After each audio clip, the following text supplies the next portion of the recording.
அனுரகுமார திசாநாயக்க யாழ்ப்பாணம் வந்திருந்தார். யாழ்ப்பாணத்தில் அவருடைய கூட்டங்களுக்காக மக்கள் அரச பேருந்துகளில் அழைத்து வரப்பட்டார். அவர் வீதியில் நடைபயணம் மேற்கொண்டார். வீடியோவாக சமூக வலைதளங்களில் வைரலானார். தமிழ் மக்களுக்கு இருக்கின்ற பிரச்சனை என்ன, யாழ்ப்பாண மக்களுக்கு இருக்கின்ற பிரச்சனை என்ன, அதனை அவர் தீர்த்து வைத்தாரா? அது தொடர்பில் அவர் என்ன விடயங்களை பேசினார்? இந்த வருகை ஏன் கொண்டாடப்பட வேண்டும்? சமூக வலைதளங்களில் கொண்டாடப்படுகின்ற அளவுக்கு தமிழ் மக்களின் மனங்களில் அனுரகுமார திசாநாயக்கனுடைய வருகை கொண்டாடப்படக்கூடிய ஒன்றா?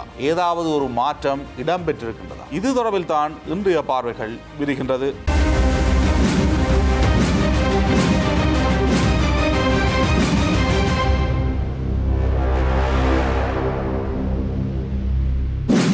ஜனாதிபதி அனுரகுமார திசாநாயக்க யாழ்ப்பாணம் வந்திருந்தார். யாழ்ப்பாணத்தில் பல்வேறு திட்டங்களில் அவர் கலந்து கொண்டிருந்தார். பல்வேறு நிகழ்ச்சிகள் இடம்பெற்றது. நயினாதீவு நாகவிகாரைக்கு சென்றிருந்தார். நயினாதீவு ஆலயத்துக்கு சென்றிருந்தார். யாழ்ப்பாணத்தில் இருக்கின்ற விகாரைக்கும் சென்றிருந்தார். பல்வேறு இடங்களுக்கு அவர் சென்றிருந்தார். எனினும் அவர் விடியற்காலையில் உடற்பயிற்சி செய்கின்ற பொழுது பல மக்கள் அவருடன் நின்று செல்ஃபி எடுக்கின்ற அந்த வீடியோ சமூக வலைத்தளங்களில் வைரலானது. அதே போன்று அவர் நிகழ்வுகளில் கலந்து கொள்ளுகின்ற பொழுது சிலர் வீடியோக்களில் செல்ஃபி எடுக்கின்ற விடயம் மிகப்பெரிய அளவு பேசு பொருளாகும். அனுரகுமார திசாநாயக்க ஒரு செலிபிரிட்டியா, ஒரு நடிகரா?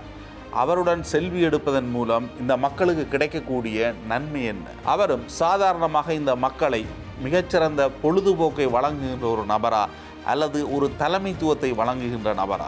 அவர் இந்த மக்களுக்கு வழங்க வேண்டிய தேவைகள் எவ்வளவு இருக்கின்றது? இந்த மக்களுடைய பிரச்சனைகள் தீர்க்கப்பட வேண்டி எவ்வளவு இருக்கின்றது? அது தொடர்பில் மிகப்பெரிய செய்திகள் வெளிவராமல் அவர் நடைபயணம் மேற்கொண்டார். அவருடன் செல்ஃபி எடுப்பதற்கு மக்கள் முண்டி அழித்தனர் போன்ற செய்திகள் மிக பிரபல்யமாக பேசப்பட்டது. இது தொடர்பில் தான் சமூக வலைத்தளங்கள் தலைப்புகள் ஆக்கிரமித்து கொண்டது. உண்மையில் யாழ்ப்பாணத்தில் நிலமீட்பு விடயம் சார்ந்து அவர் எந்தளவு தூரம் பேசினார்? இராணுவத்திடம் இருக்கின்ற காணிகள் எந்தளவு தூரம் தான் விடுவிக்கப் போவது போன்ற விடயத்தை பேசினார். அரசியல் கைதிகளுடைய விடயம் சார்ந்து என்ன விடயத்தை பேசினார்? அரசியல் கைதிகளுடைய உறவினர்கள் யாழ்ப்பாணத்தில் ஒரு ஊடக சந்திப்பை வைத்து அவர்களுடைய விடுதலை தொடர்பில் கோரிக்கையை முன்வைத்திருந்தனர். எனினும் அது தொடர்பில் அவர் பேசிய விடயம் என்ன? தையிட்டி விகாரை சட்டவிரோதமாக கட்டப்பட்ட ஒரு விகாரை.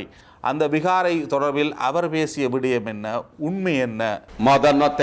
ஜாதிவாதி பொடி குலி கரக்கினோம். ஆனால் ஒரு சில இடங்களிலே இனவாத சம்பவங்கள் நடக்கின்றன. பூஜா பூமியா கேந்திர கரங்கன கெட்டும் பௌத்தினோம். ஒரு புனித ஸ்தலத்தை அடிப்படையாக கொண்ட முருகல் நிலைகள் ஏற்படுகின்றன. போயிட்டு சில்கண்ண பௌர்ணமி அன்று அந்த சில்லெடுக்கும் பௌத்த ஸ்ரீமா போதின் வහන්සේ පහු කරලා යාපනයට එනවා.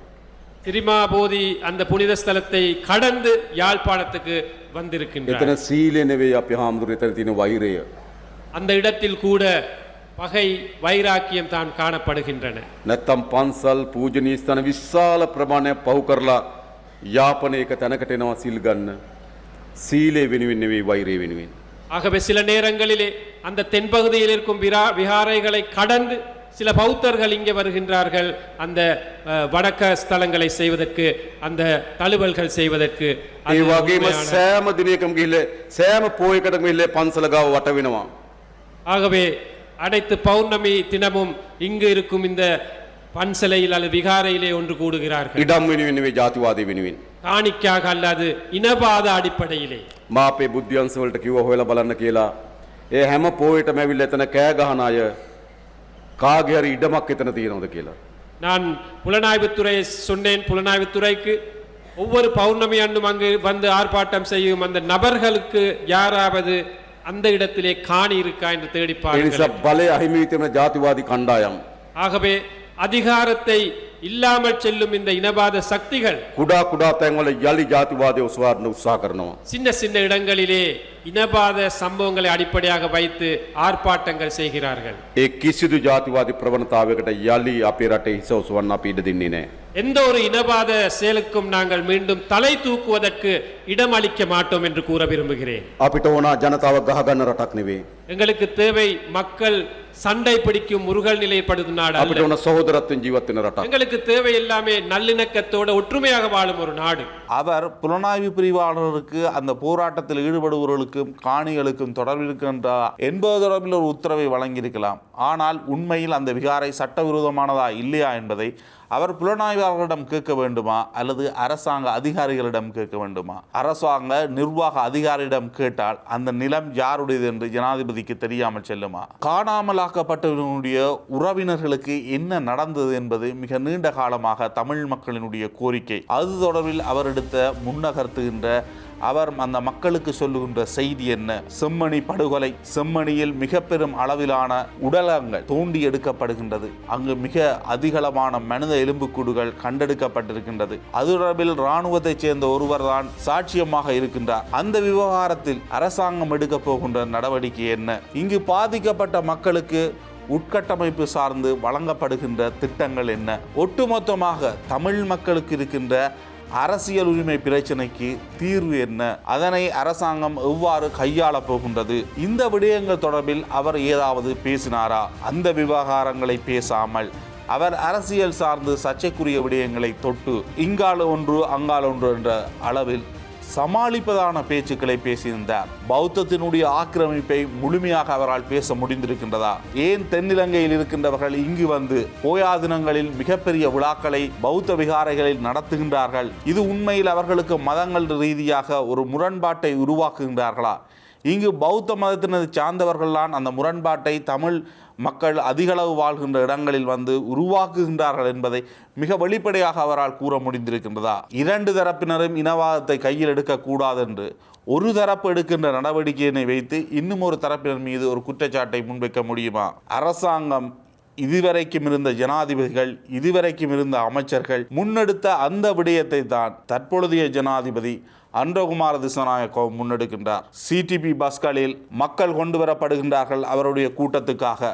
அவருடைய அந்த கூட்டம் நிகழ்ச்சி இடம்பெறுகின்ற இடத்திற்கு உண்மையில் பொதுமக்கள் முந்தியடித்து வருகின்றார்களா அல்லது பேருந்துகளில் ஏற்றி கொண்டு வரப்படுகின்றார்களா என்பது ஒரு கேள்வி. நேற்றைய தினம் யாழ்ப்பாணத்தில் எத்தனை பேருந்துகள் அவருடைய நிகழ்ச்சிக்காக மட்டும் பயன்படுத்தப்பட்டது? பொது சேவையை நிப்பாட்டி இவ்வளவு தூரம் என்ன காரணத்திற்காக ஒரு ஜனாதிபதி வந்திருக்கின்றார் என்பதற்காக மட்டும்தான் இந்த நடைமுறை பின்பற்றப்படுகின்றது. மஹிந்த, மைத்ரிபால சிறிசேன, ரணில் விக்ரமசிங்க ஆட்சிகளில் பின்பற்றப்பட்ட அதே அரசியல் கலாச்சாரம் தான் தற்பொழுதும் பின்பற்றப்படுகின்றது. எந்த விதத்தில் அரசியல் கலாச்சாரம் மாற்றப்பட்டிருக்கின்றது? ஜனாதிபதியுடன் செல்வி எடுக்கின்ற அந்த விடயம் மட்டும்தான் யாழ்ப்பாணத்தில் இருக்கின்ற பிரச்சனையா? யாழ்ப்பாணத்தினுடைய பொருளாதாரத்தை எவ்வாறு அடுத்த கட்டத்துக்கு கொண்டு செல்ல போகின்றார்?